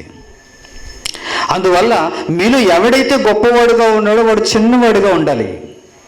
వాడు చిన్నవాడుగా ఉండాలి. దేవుని సహాయం లేకపోతే చూపించాలి నీ ప్రతిభ అంతా. దేవుని సహాయం ఉన్నప్పుడు చూపించడం కాదు, అది నీ గొప్పతనం కాదు, అది కేవలం దేవుని కృప. తర్వాత ఏమన్నాడు చూడండి, మీలో గొప్పవాడు చిన్నవాని వలన, అధిపతి పరిచారకుని వలన ఉండవలను. గొప్పవాడెవడు? భోజన పంక్తిని కూర్చుండువాడా, పరిచర్య చేయువాడా? పంక్తిని కూర్చుండువాడే కదా. అయినను నేను మీ మధ్య పరిచర్య చేయువాని వలె ఉన్నాను. నా శోధనలో నాతో కూడా నిలిచి ఉన్నవారు మీరే. నా శోధనలో నాతో కూడా నిలిచి ఉన్నవారు మీరే. నన్ను వెంబడించిన వారు మీరే. దేవుని పక్షాన్ని నిలబడిన వారు మీరే. కనుక నా తండ్రి నాకు రాజ్యమును నియమించినట్టుగా నా రాజ్యములో నా బల్ల యొద్ద అన్నపానములు పుచ్చుకొని సింహాసనముల మీద కూర్చుండి ఇశ్రాయేలు 12 గోత్రముల వారికి మీరు తీర్పు తీర్చుటకై నేనును మీకు రాజ్యమును నియమించుచున్నాను అన్నాడు. అంత గొప్పవారు మీరు అన్నాడు. అయితే ఈ గొప్పతనం దేవుని వల్ల కలిగింది మీకు.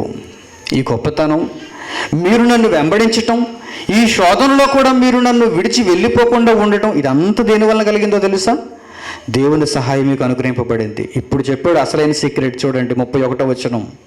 సీమోను సీమోను, ఇదిగో సాతాను మిమ్మును పట్టి గోధుమల వలె జల్లించుటకు మిమ్మును కోరుకొనెను. స్టేజ్ 1లో ఉన్నప్పుడు సాతాను ఏం చేసింది? దేవుని దగ్గరికి వెళ్ళిపోయింది డైరెక్ట్గా. యేసును వెంబడిస్తున్న ఈ 12 మంది శిష్యులను జల్లించటానికి ఒకసారి నాకు అవకాశం కావాలని అడిగింది. చూడండి ఏం జరుగుతుందో. మీరు బాప్తిసం పొందినప్పుడు మీ విషయమై దేవుడి దగ్గరికి సాతాను వెళ్ళిపోయింది. పలానా కుమారుడిని జల్లించడానికి నాకు ఒక్కసారి ఛాన్స్ కావాలని అడుగుతుంది. దేవుడు ఛాన్స్ ఇవ్వలేదు ఆ సమయంలో, ఇవ్వడు కూడా. ఒకవేళ ఇచ్చాడు అనుకోండి, వెంటనే పడిపోతాం మనం. బాప్తిసం పొందారంటే ఇంటికి వెళ్ళేటి మధ్యలో కాలు ఇరిగిపోయింది మీకు. అసలు దేవుడి దగ్గరికి వస్తారా? మరలా వచ్చారండి, ఏదో మరలా భక్తి పరులైన వారు కనుక మిగిలిన వారు అందరికంటే ఏదో కాస్త కోస్తో భక్తి మీలో ఎక్కువగా ఉంది కనుక వచ్చారు. మరలా వెళ్ళడం టైర్ ప్యాచ్ అయిపోయింది. మరలా సరే 3వ వస్తారా? రారు. మరలా వెళ్ళేటప్పుడు ఇక్కడ ఎవడో చెప్పులు తప్పేశాడు. 4వ వస్తారా? రారు. దెబ్బ మీద దెబ్బ, దెబ్బ మీద దెబ్బ, దెబ్బ మీద దెబ్బ తగులుతున్నాయి. ఏంటి, నేను చర్చికి వెళ్ళినప్పుడు, దేవుని దగ్గరికి వెళ్ళినప్పుడే నాకు ఇవి కలుగుతున్నాయి ఏంటి? ఇక నేను దేవుడి ముఖం చూడకూడదు అనుకుంటారు. జల్లెడది. ఏంటది? సాతాను జల్లెడ. జల్లెడలో జోళ్ళు పోతాయి, జల్లెడలో బూట్లు పోతాయి, జల్లెడలో టైరు ప్యాచ్ అయిపోతుంది, జల్లెడలో ఇంకా చాలా జరుగుతాయి. జల్లెడేంటి ఇదంతా? చూడండి ఏమన్నాడు, సీమోను సీమోను, ఇదిగో సాతాను మిమ్మును పట్టి గోధుమ వలె జల్లించుటకు మిమ్మును కోరుకొనెను. యేసుక్రీస్తు స్థిరుడైపోయాడు కనుక యేసుక్రీస్తుకి ఈ విషయం అర్థమైంది. అప్పుడు యేసు ఏం చేశాడో తెలుసా? కానీ నీ నమ్మిక తప్పిపోకుండానట్లు నేను నీ కొరకు వేడుకుంటున్నా ఆ తండ్రిని. అంటే ఒకవేళ సాతానుకి ఈ అవకాశం దేవుడు ఇచ్చాడు అనుకోండి, సీమోను యొక్క నమ్మిక ఏమవుతుందన్నమాట? తప్పిపోతుంది. పేతురు నిలబడ్డు. పేతురు వెంటనే నా వల ఎక్కడుందో అని వెళ్ళిపోను, నా ఓడెక్కడుంది, నా పడవ ఎక్కడుంది, నా వల ఎక్కడుంది అని వెళ్ళిపోను, చేపలు పట్టుకున్నావు. ఆ పరిస్థితుల్లో కనుక జల్లించేస్తే దేవుడు అందుకే ఇవ్వలేదు, సాతానికి అవకాశం ఇవ్వలేదు. ఇవ్వద్దని యేసు కూడా కోరుకున్నాడు తండ్రిని. యేసు స్థిరుడు కనుక ఆ తండ్రిని వేడుకుంటున్నాడు. ఏమనంటే, తండ్రి నీవు సీమోను పేతురుని కానీ ఇక మిగిలిన శిష్యుల్ని కానీ అప్పుడే జల్లించడానికి అవకాశం ఇవ్వద్దు. నీ నమ్మిక తప్పిపోకుంటున్నట్లు నేను నీ కొరకు వేడుకుంటున్నా. మొదటి క్యాండిడేట్ నువ్వే. దేవుణ్ణి మొట్టమొదట కాపాడమని ఎవరిని కోరుకున్నానో తెలుసా? నిన్నే కోరుకున్నాను. ఎందుకంటే నీవే శిష్యులందరిలో అగ్రగణ్యుడవు. నీవే ప్రారంభ శతాబ్దంలో మొదటి కాలంలో వాక్యం చెప్పాలి. నీవే 3000 మందికి బాప్తిస్మం ఇవ్వాలి. వాక్యాన్ని స్థిరపరచాలి. అయితే నీ గురించి నేను వేడుకున్నాను తండ్రిని, తండ్రి పేతురుకు ఇంకొద్ది కాలం నీవు సమయాన్ని పొడిగించు, రక్షణ వలయం ఏర్పరచు, రక్షణ కవచం ఏర్పరచు. అపవాది ఎలా ఉందో తెలుసా? గర్జించు సింహం వలె ఎవరిని మృంగుదునని వెదకుచు తిరుగుచున్నాడు. ఎవరి మీద వాడికి కోపం? మన మీదే వాడికి కోపం. మిగిలిన వారి మీద వాడికెందుకు కోపం? ఇంకా వాక్యం స్థిరపరచబడలేదు అనుకునే వాడి మీద వాడి కోపం ఉంటుందా? వీడు నా పార్టీ అనుకుంటాడు వాడు. అది మరి గుడే, దానికి పైన సిలువ ఉంది. వాడి చేతుల్లోనూ బైబిల్ ఉంది. వాడు మత్తయి సువార్త చదువుతున్నాడు, వాడు పద్యం పాడుతున్నాడు, వాడు పరలోక ప్రార్థన చేస్తున్నాడు. కానీ వాడు ఏమనుకుంటున్నాడు? ఇంకా వాక్యం స్థిరపరచబడలేదు అనుకుంటున్నాడు. ఇంకా వాక్యం స్థిరపరచబడలేదు. దేవుని సహాయం ఎల్లప్పుడూ మనకు అనుగ్రహింపబడుతూనే ఉండాలి. మనం ఇంకా ఆయన చేయబట్టుకుని నడుస్తూనే ఉండాలి. మరుగుజ్జులు మనం అందరం అంటున్నాడా లేదా?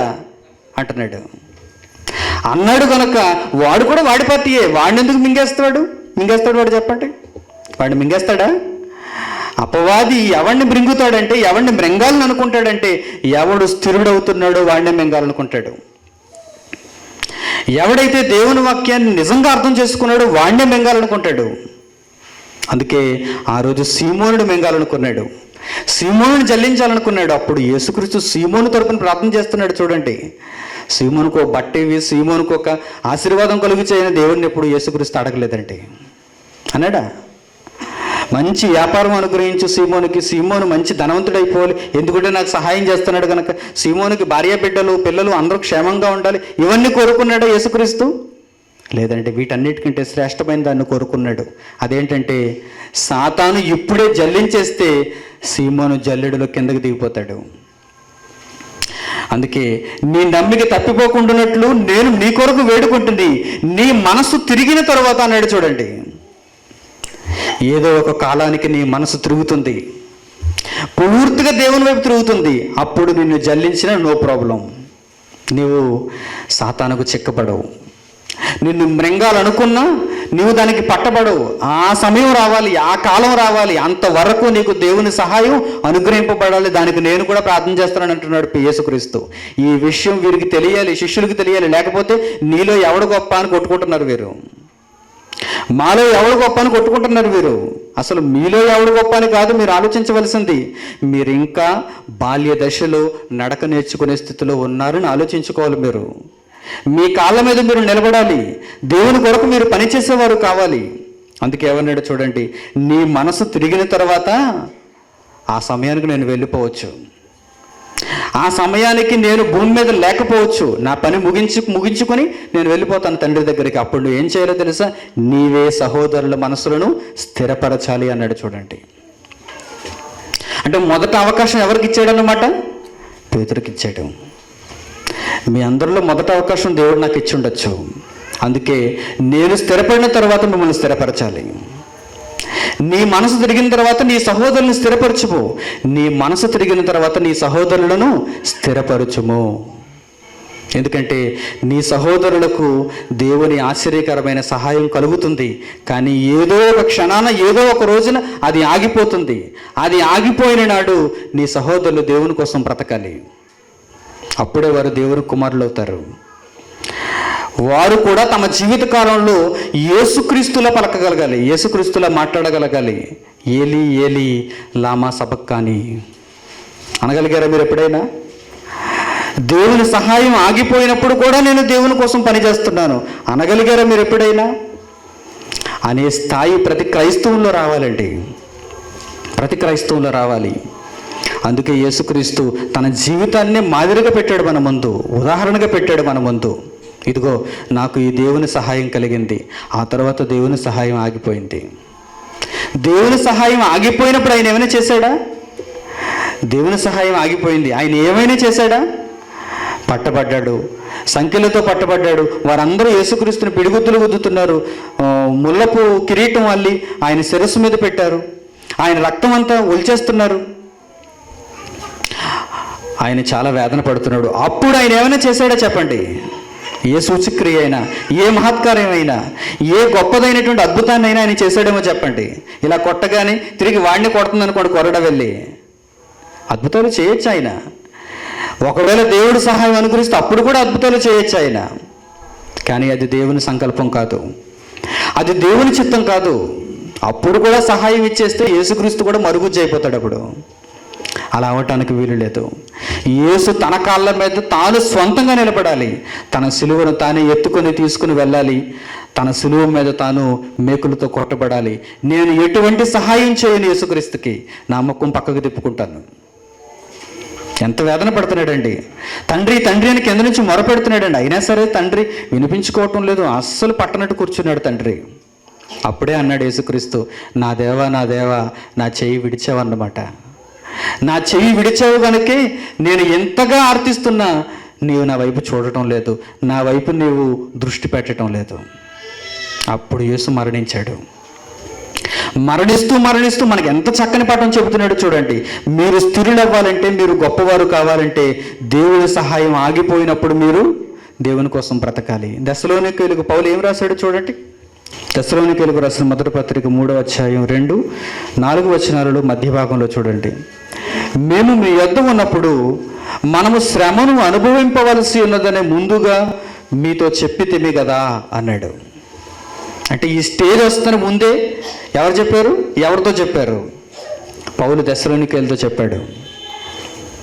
పౌలు దశలోనికీయులకు బాప్తిసం ఇచ్చినప్పుడు ఏం చెప్పాడంట? మీకు స్టేజ్ వస్తుంది తర్వాత. ఏంటా స్టేజ్ చూడండి, ఏంటా స్టేజ్ చూడండి. మనము శ్రమను అనుభవింపవలసి ఉన్నదని మీతో ముందుగా చెప్పితేము కదా. ముందెప్పుడో చెప్పాడు, మర్చిపోయారు దశలోనికీయులు. దశలోనికీయులు అప్పుడు బాగానే ఉన్నారు, ఎందుకంటే దేవుని సహాయం అప్పుడు వారికి. కొంతకాలం వచ్చింది, దశలోనికీయులు వారంతటా వారు నిలబడవలసినటువంటి స్థాయి వచ్చింది, ఆ కాలం వచ్చింది. అప్పుడు దేవుడు తన సహాయం వెనక్కి తీసుకున్నాడు, చెయ్యి వెనక్కి లాక్కున్నాడు. అలాగని దేవుడు మనకు విరోధం అయ్యాడని కాదు, ఇంకా ఎక్కువ ప్రేమిస్తున్నాడు మనల్ని. ప్రేమించి ప్రేమించి తన కొడుకు ఎలా నడుస్తాడో చూడాలనుకుంటున్నాడు అంతే. మీ కుమారుడికి నడక నేర్పిస్తున్నప్పుడు మీరు చెయ్యి వదిలేస్తారు, విరోధం అయిపోయి వదిలేస్తారా? నా కొడుకు మీద నాకు పట్టరానంత పగ ద్వేషం ఉన్నాయండి, నడిపిస్తూ నడిపిస్తూ మధ్యలో వాడిని వదిలేసి నా పగ తీర్చుకోవాలని అనుకుంటారా మీరు? అసలు చెయ్యి ఎందుకు వదిలేస్తున్నారు మీరు? వాడంతటి వాడు నడుస్తాడో లేదో చూడడానికి. మరలా వాడు పడిపోతున్నాడు అనుకోండి, వెంటనే పట్టుకుంటారు మీరు, పడిపోయే స్థాయి వచ్చేస్తే. అలా మీరు అనుకుంటూ అనుకుంటూ ఎంతో ప్రేమతో మీ కొడుకు ఎదిగాడనే ఆనందం చెయ్యి వదులుతారు మీరు. మీ తండ్రి కూడా అంతే ఆనందంతో వదులుతున్నాడు చెయ్యి. మీ మీద ద్వేషమే కాదు, ఏంటంటే నేను దేవుని పని చేస్తున్నా నాకు వేదన కలుగుతుంది, దేవుని పనిలో నేను ఎక్కువగా ఉన్నా నాకు శ్రమ ఎదురవుతుంది, నాకు ఇబ్బంది ఎదురవుతుంది. దేవుడు మిమ్మల్ని ప్రేమించాడు ఎక్కువగా. సహాయం ఒకవేళ నిలుపుదల చేస్తే మీరు దేవుని కోసం బ్రతుకుతారో లేదో చూద్దాం అనుకుంటున్నాడు ఆయన. ఇది ఫైనల్ స్టేజ్. ఇది ఈ స్టేజ్ దాటేశారు అనుకోండి, ఇక మిమ్మల్ని ఎవరు కదపలేరు, ఎవరు మృంగలేరు, ఎవరు జల్లించలేరు. ఈ స్టేజ్లో మీరు పడ్డారనుకోండి, ఇంక సాతాను ఇదే అడుగుతాడు ఎప్పుడు దేవుని దగ్గరికి వెళ్ళి జల్లించడానికి అవకాశం ఇవి. జల్లించేస్తాడు, మీరు పడిపోతారు. ఒకసారి పడ్డాడంటే ఇంక పడుతూనే ఉంటాడు, వాడికి భయం పడుతుంది. ఇంకా ఒకసారి పడ్డాడు అనుకోండి, ఇంక వాడు పడతానే అనుకుంటాడు ఎప్పుడు. వాడికి ఇంక భయం ఉండిపోతుంది, నేను పడిపోతాను, నడిచానా నేను పడిపోతాను, సైకిల్ ఎక్కానా నేను పడిపోతాను, సొంతంగా నేను ఏదైనా చేశానా నేను పడిపోతాను. ఇంకెప్పుడు వాడు సైకిల్ ఎక్కడు, ఇంకెప్పుడు వాడు నడవడానికి ప్రయత్నం చేయడు. పడాలి వాడు, పడితే వాడికి అర్థమవుతుంది. దేవుని సహాయాన్ని ఎల్లప్పుడూ నీవు కావాలి అనుకుంటే, దేవుని సహాయాన్ని ఎల్లప్పుడూ నేను పొందాలి అనుకుంటే ఇక నువ్వు ఎప్పుడు నిలబడతావు? అందుకే దశలోనికీయులతో పౌలు మీకు ఈ 2వ స్టేజ్ వస్తుంది జాగ్రత్త అన్నాడు. మనము అట్టి శ్రమలను అనుభవించవలసి ఉన్నదని మీతో ముందుగా చెప్పితేము కదా, అలాగే జరిగింది అన్నాడు. ఆయన చెప్పింది జరిగిందా? ఆయన చెప్పింది అక్షరాలా జరిగింది. అందుకే ఇది మీకును తెలియను, అట్టి శ్రమలను అనుభవించుటకు మనము నియమింపబడిన వారమని మీరు ఎరుగుదురు. ఇంతకీ శ్రమలంటే ఏంటన్నమాట? దేవుడు చెయ్యి వదిలేయడమే శ్రమలు. కష్టాలంటే ఏంటన్నమాట? దేవుడు తన సహాయాన్ని నిలుపుదల చేయడమే కష్టం. అంటే మీరు దేవునికి విరోధం అయితేనే కష్టం వస్తుంది అనుకోకండి. మీరు దేవుని కోసం బ్రతుకుతున్నప్పుడు ఒక కష్టం వస్తుంది. ఇది తెలిసిన వాడే క్రైస్తవులో పరిపూర్ణుడవుతాడు, వాడే పరలోకం వెళ్తాడు. లేదంటే నిరంతరం నేను ఆశీర్వదింపబడాలి, నిరంతరం నేను సంతోషాలతోనే ఉండాలి అనుకున్నారనుకోండి, దేవుని సహాయం మీకు ఉండదు. దేవుని రాజ్యానికి మీరు చేరలేరు. లోకమందున్న చిన్ని ఆశలకు మీరు పోకండి. ఎందుకంటే వాక్యం మనకు చక్కగా చెప్పింది. వాక్యం ఎలా స్థిరపరచబడిందో మనకు చక్కగా తన గ్రంథంలో దేవుడు రాయించాడు. దీనిని బట్టి మనం ఒక మంచి నిర్ధారణకు రావాలి. ఒకనాటి కాలంలో మనం ఉన్నప్పుడు, ప్రారంభ కాలంలో మనం ఉన్నప్పుడు మనం అనుకున్నదే జరిగిందంతా, మనం కావాలనుకున్నదే జరిగింది. ఇప్పుడు మనం వద్దనుకున్నది జరుగుతుంది. ఎందుకు? దేవుని సహాయం ఆగిపోయింది. ఒకనాటి కాలంలో మనం ఏం చేసినా దేవుడు దానిని ఆమోదించాడు. వర్షం ఆగిపోవాలనుకున్నాం అనుకోండి, ఆగిపోయింది వర్షం. తుఫాన్లో కూడా వర్షం ఆగిపోయింది. ఇప్పుడు ఎండాకాలంలో కూడా వర్షం కురుస్తుంది. ఎందుకు? సహాయం ఆగింది. సహాయం ఆగినప్పుడు నువ్వు దేవుని కోసం పని చేయవా? చేయను అనుకుంటే నువ్వు మరుగుజ్జు అయిపోయావు అన్నమాట. వీళ్ళు ఎదుగుదల లేదన్నమాట. దేవుడు నిజంగా నిన్ను పరీక్షిస్తున్నాడంటే నీవు చాలా గొప్పవాడు అవుతున్నావని అర్థం చేసుకోవాలి. ఆ రోజు ఉజ్జి అది అర్థం చేసుకోలేకపోయాడు, మనసును గర్వించాడు, చెడిపోయాడు. కానీ యేసుక్రీస్తు అలా కాదు. యేసు మనకు ఏమి నేర్పిస్తున్నాడంటే, దేవుడు చేయి విడిచిపెట్టినప్పుడు నీవు స్థిరత్వంలోనికి రావాలి. హెబ్రీయులకు రాసిన పత్రికలో ఈ యేసును గురించి రాయబడిన ఒక మంచి మాట చూడండి. అపోస్తలుడైన పౌలు హెబ్రీయులకు రాసిన పత్రిక 12వ అధ్యాయము 4వ వచనం చూడండి. 4వ వచనం, మీరు పాపముతో పోరాడుటలో రక్తము కారునంతగా ఇంకా దానిని ఎదిరింపలేదు అన్నాడు. పాపంతో పోరాటం, భూమి మీద మనిషికి పాపంతో పోరాటం. ఈ పాపంతో పోరాడేటువంటి పోరాటంలో చాలా స్థాయిలు ఉన్నాయి. దేవుడు సహాయం చేసినప్పుడు మీరు పాపంతో పోరాడారు. దేవుడు సహాయాన్ని నిలుపుదల చేసినప్పుడు మీరు పాపంతో పోరాడాలి. దేవుడు సహాయాన్ని నిలుపుదల చేసినప్పుడు పాపంతో పోరాడితే ఎలా ఉంటుందో ఇక్కడ చెప్పాడు. ఏమన్నాడు చూడండి, మీరు పాపముతో పోరాడుటలో రక్తము కారునంతగా ఇంకా దానిని ఎదిరించలేదు. రక్తము కారుతుంది పాపంతో పోరాడటంలో అంటే అర్థం ఏంటన్నమాట, దేవుడు తన సహాయాన్ని ఆపు చేశాడు. అప్పుడు మీ రక్తం కారుతుంది. లేకపోతే మీ రక్తాన్ని కారణిస్తాడా దేవుడు? తన సహాయం, తన సహాయాన్ని అనుగ్రహించి మీ రక్తపు పొట్టు భూమి మీద కారనివ్వడు, మీ చెమట భూమి మీద పడనివ్వడు, మిమ్మల్ని కష్టపడనివ్వడు. మీరు దేవుని కోసం ఏది అనుకుంటే జరిగిపోతుంది. అది ప్రారంభ స్థితి, మొదటి స్థితి. అది చిన్న పిల్లలు పాకుతున్నారు మీరు ఇంకా. అప్పుడు యేసుక్రీస్తు ఏ స్థాయి వరకు మనం తీసుకుని రావాలనుకున్నాడో చూడండి. యేసుక్రీస్తు ఏ స్థాయికి ఆయన కూడా వెళ్ళాడో చూడండి. మీరు పాపమును ఎదిరించుటలో రక్తము కారునంతగా ఇంకా దానిని ఎదిరించలేదు. ఆ స్థాయి వచ్చిందా మనకి? ఆ స్థాయి రావాలి మనకి. అంటే మీ మీద ప్రతి ఒక్కరు చెడ్డ మాటలు పలుకుతున్నప్పుడు, మిమ్మల్ని హింసిస్తున్నప్పుడు, మిమ్మల్ని దెబ్బ కొడుతున్నప్పుడు, మిమ్మల్ని అనరాని మాటలు అంటున్నప్పుడు, మిమ్మల్ని హింసకు గురి చేస్తున్నప్పుడు మీరు దేవుని కోసం వీరోచితంగా బ్రతకాలి. That is standardness. అదే స్థిరత్వం అంటే. ఇక లేకపోతే స్థిరత్వమే ఉంది చెప్పండి. అదే స్థిరత్వం. ఆ స్థిరత్వంలోనికి మీరు రావాలి. అదే హెబ్రీ పత్రికలో మరొక మాట కూడా చూడండి, యేసుక్రీస్తుని గురించి 2వ అధ్యాయం 10వ వచనం. హెబ్రీయులకు రాసిన పత్రిక 2వ అధ్యాయం 10వ వచనంలో కూడా చూడండి, ఎవని నిమిత్తము సమస్తము ఉన్నవో, ఎవని వలన సమస్తమును కలుగుచున్నవో ఆయన అనేకులైన కుమారులను మహిమకు తెచ్చిచుండగా వారి రక్షణకర్తను శ్రమల ద్వారా సంపూర్ణుడిగా చేయుట ఆయనకు తగును అన్నాడు. యేసుక్రీస్తు ఎలా సంపూర్ణుడవుతున్నాడు? యేసుక్రీస్తు దేవుని కుమారుడుగా ఎలా మారిపోతున్నాడు చూడండి. వేటి ద్వారా మారుతున్నాడు చూడండి, శ్రమల ద్వారా అన్నాడు. అంటే శ్రమలు లేకపోతే మీరు క్రైస్తవులు కారు, శ్రమలు లేకపోతే మీరు సంపూర్ణులు కారు, శ్రమలు లేకపోతే మీరు పరలోకం వెళ్ళరు. ఈ శ్రమలు కలిగేటప్పుడు ఈ పాఠం మీకు చాలా అత్యవసరం. ఎందుకంటే మీరు అసహనానికి లోనవుతారు. నేను దేవుని కోసం బ్రతుకుతున్నానండి, అయినా నాకు ఈ కష్టం ఏంటండి అనుకోవడానికి చాలా సులభం ఈ మాట, కానీ అనుభవించిన వాడికి చాలా కష్టం ఇది. నిజంగా మీరు దేవుని కోసం బ్రతుకుతున్నప్పుడు ఆ స్థాయికి ఇంకా ఎవరు రాలేదని అనుకుంటున్నాను నేను. ఇంకా మీరు ఆ స్థాయికి ఇంకా రాలేదు. వస్తే మీ బ్రతుకు ఇలా ఉండదు.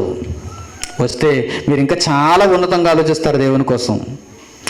ఆ స్థాయిలోనికి అడుగు పెట్టారంటే మీరు చాలా ఉన్నతులైపోయినట్టు లెక్క, మీరు భూమి మీద దైవములు అయిపోయినట్టు లెక్క. ఇంకా ఆ స్థాయి మీకు రాలేదు. ఏదో ఒకటి చిన్నగా ఏదో చిన్న మాట అంటేనే మీరు ముఖం కోపగించుకుంటారు. మీకు ఆ స్థాయి వచ్చినట్టే. ఎవడో మిమ్మల్ని గురించి చెడ్డ మాట అన్నాడని ఎవడో మూడో వ్యక్తి వచ్చి మీ దగ్గర చెప్పినప్పుడు మీ ముఖం మాడిపోతుంది, ఫిలమెంట్ రాలిపోతుంది లోపల, మొత్తం ముఖ కవలికలని మారిపోతాయి, పచ్చగా మారిపోతారు మీరు. అంటే మీరు దేవుని కుమారులే. ఎంత సంపూర్ణత ఉండాలో చూడండి, ఎంత పరిపక్వత ఉండాలో చూడండి. దేవుని కుమారుడు అంటే ఎంత స్టాండర్డ్నెస్ ఉండాలో చూడండి, ఎంత స్థిరుడు అవ్వాలి.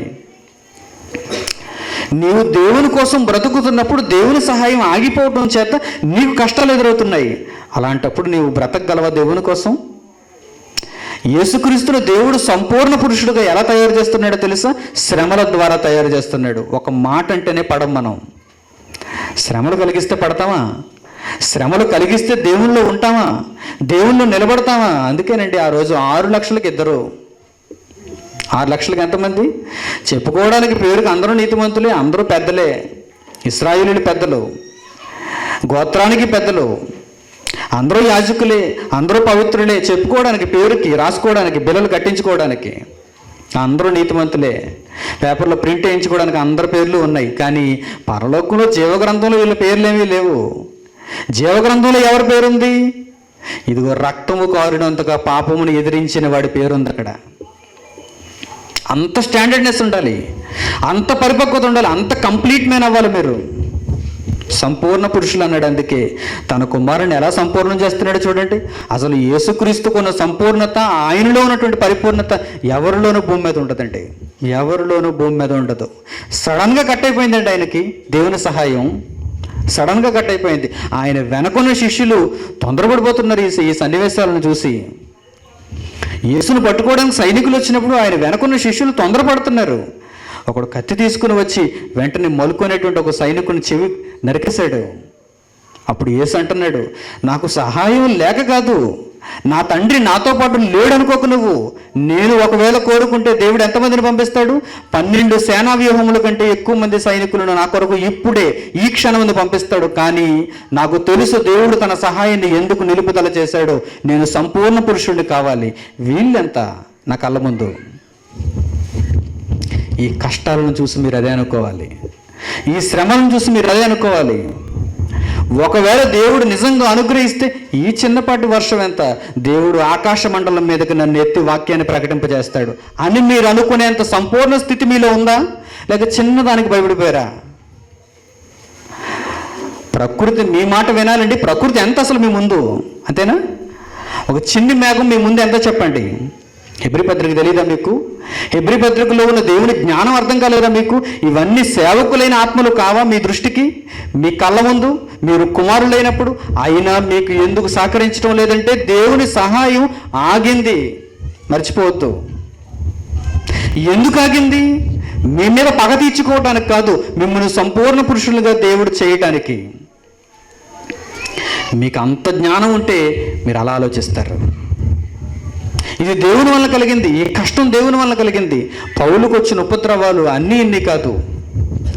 యేసుక్రీస్తుకు కలిగిన కష్టం అంతా ఇంత కాదు. శిష్యులే సందేహిస్తున్నారు, శిష్యులే వెనకడుగు వేస్తున్నారు.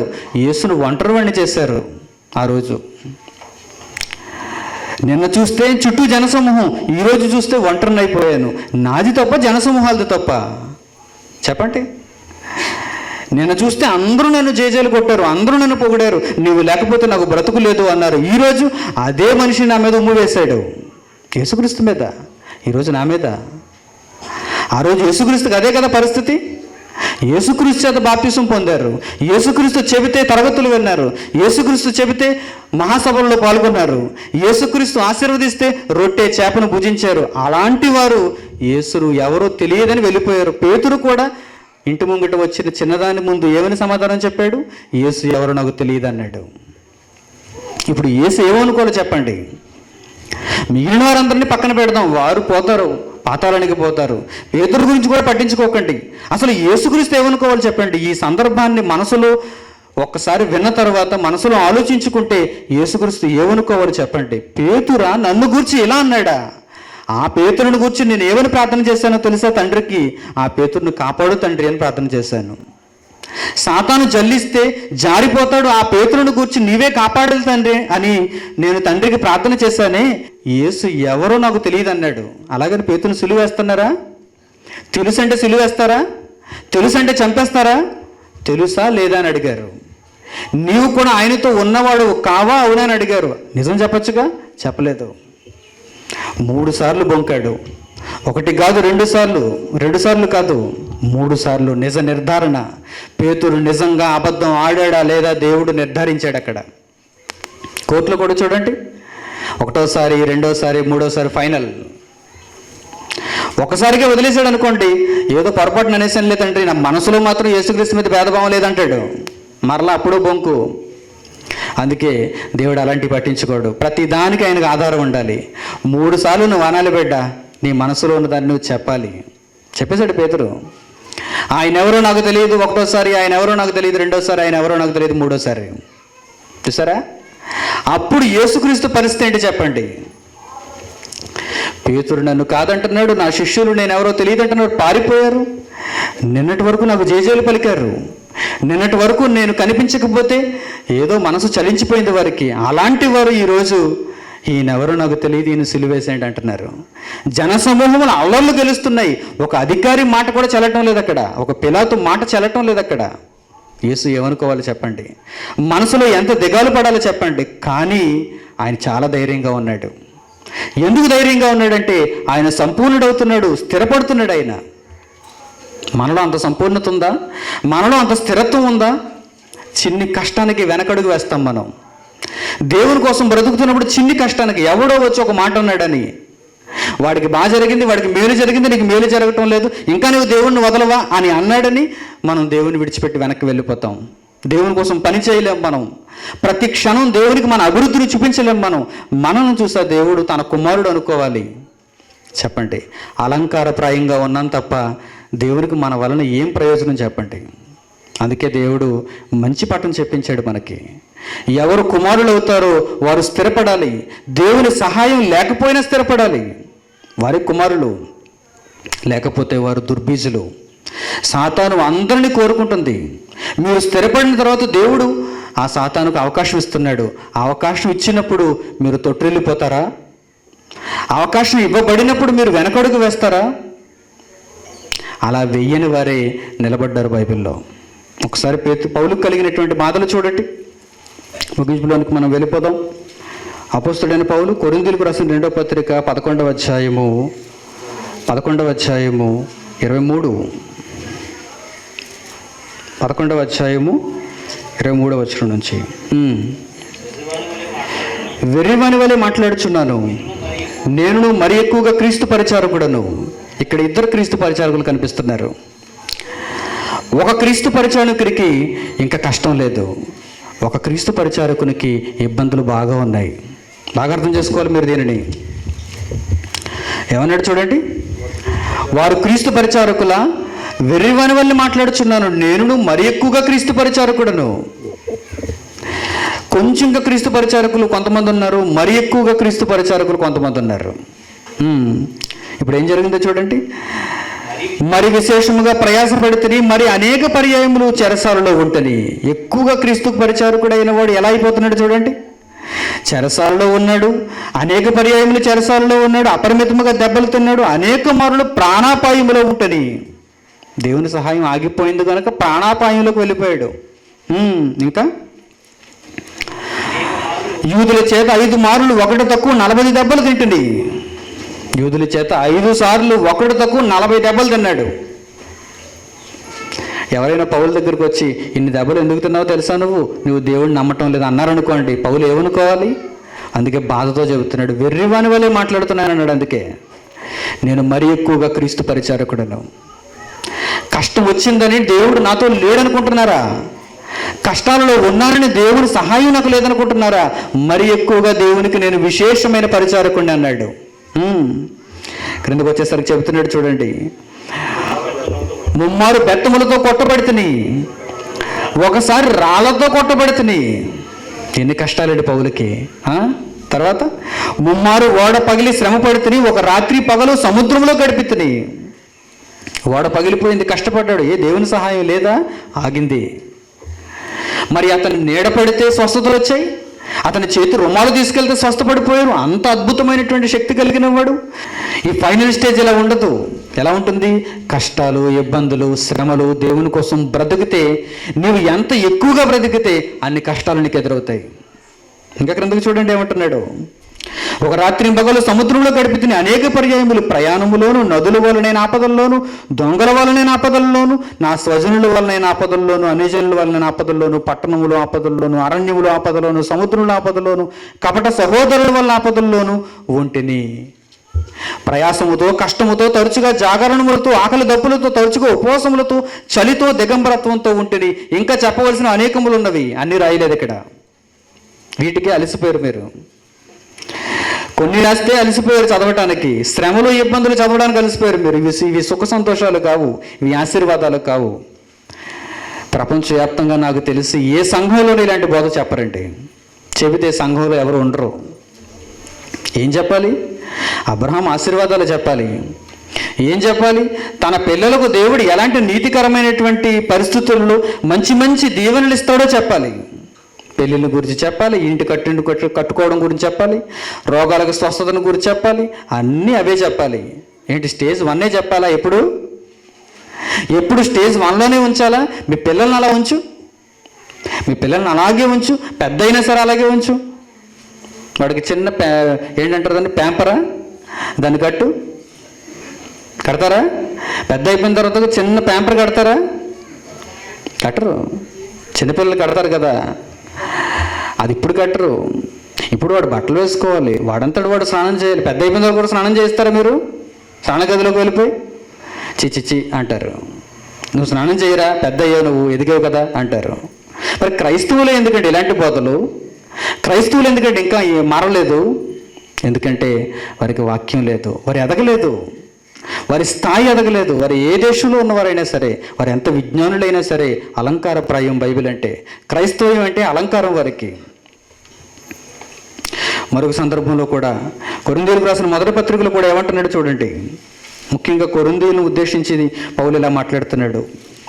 కొరింథీయులకు రాసిన మొదటి పత్రిక 4వ అధ్యాయము 7వ వచనం చూడండి. 4వ అధ్యాయం 7వ వచనం నుంచి, ఎందుకనగా నీకు ఆధిక్యము కలుగు చేసిన వాడెవడు? మొట్టమొదట నీకు సహాయం చేసిన వాడెవడు? నీవు ఈ స్థాయికి రావడానికి దేవుడు సహాయం చేశాడు అంటున్నాడు. ఈ రక్షణను దేవుడు అనుగ్రహించాడు నీకు. అప్పుడు నీకు సహాయం కలిగింది కనుక నీవు చేసావు, నీవు దేవుని కోసం బ్రతికావు. ఏమన్నాడు చూడండి, నీకు ఆధిక్యము కలుగు చేయవాడెవడు? నీకు కలిగిన వాటిలో పరుని వలన నీవు పొందనిది ఏది? పొందియుండి పొందనట్టు నీవు అతిశయింపనేలా? ఇది వరకే మీరేమీ కొదవలేక తృప్తులైతరి, ఇది వరకే ఐశ్వర్యవంతులైతరి, మమ్మల్ని విడిచిపెట్టి మీరు రాజులైతరి.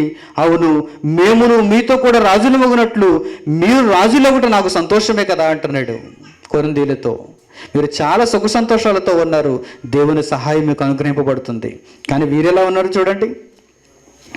మరణదండన విధింపబడిన వారమైనట్టు దేవుడు అపొస్తలులమైన మమ్మును అందరికంటే కడపట ఉంచి ఉన్నాడని నాకు తోచుచున్నది అన్నాడు పౌలు. అపొస్తలులు ఎలా ఉండాలి చెప్పండి? ఈరోజు దైవ బోధకులను చూద్దాం. దైవ బోధకులు ఎలా ఉండాలనుకుంటాం చెప్పండి? మనం దేవుని చేత ఆశీర్వదింపబడిన వారు కనుక వారికి ఒక కారు ఉండాలి, వారికి ఒక బంగ్లా ఉండాలి, వారు ఏం చెబితే అది నెరవేరాలి అనుకుంటాం మనం. అలాగే అనుకుంటాం. మనం ఎవరు? పరమ పాపాత్ములు, నీచులు. వారు దేవుని వాక్యాన్ని చెబుతారు కనుక వారు ఎక్కడో మేడల మీద మిద్దెల మీద ఉండాలి, వారు గొప్పవారు, వారిని ముట్టుకోవడానికి కూడా మనం సరిపోం అనుకుంటున్నారు ఈరోజు. అనుకుంటున్నారు. వారు ఆ రోజు ఎలా ఉన్నారు చూడండి. అపొస్తలులు ఎలా ఉన్నారట?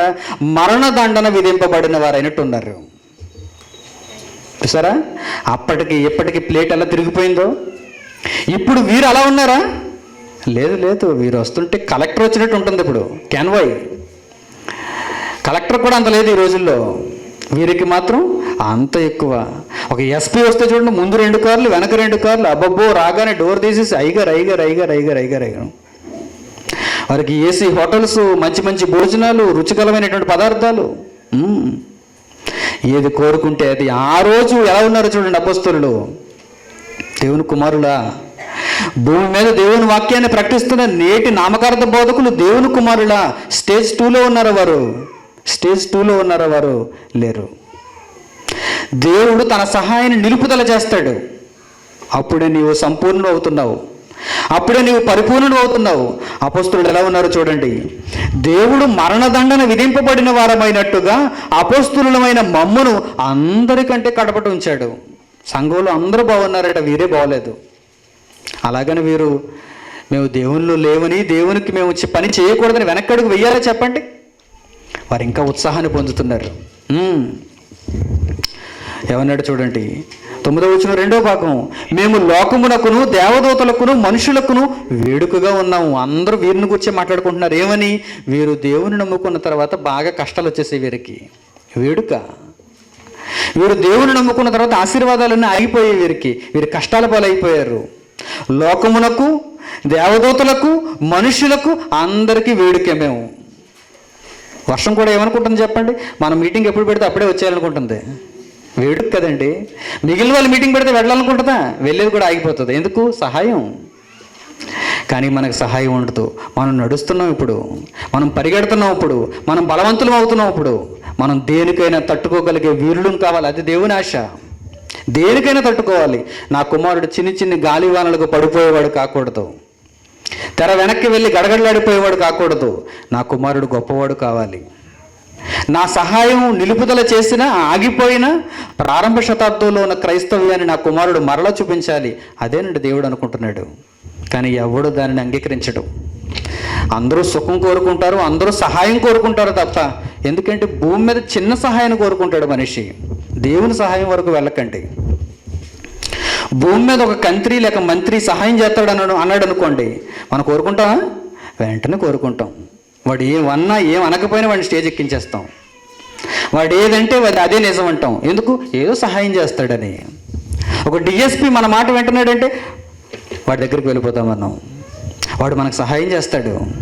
ఒక పోలీస్ కానిస్టేబుల్ మనకు సహాయం చేస్తున్నాడంటే వాడి దగ్గరికి వెళ్ళిపోతాం మనం.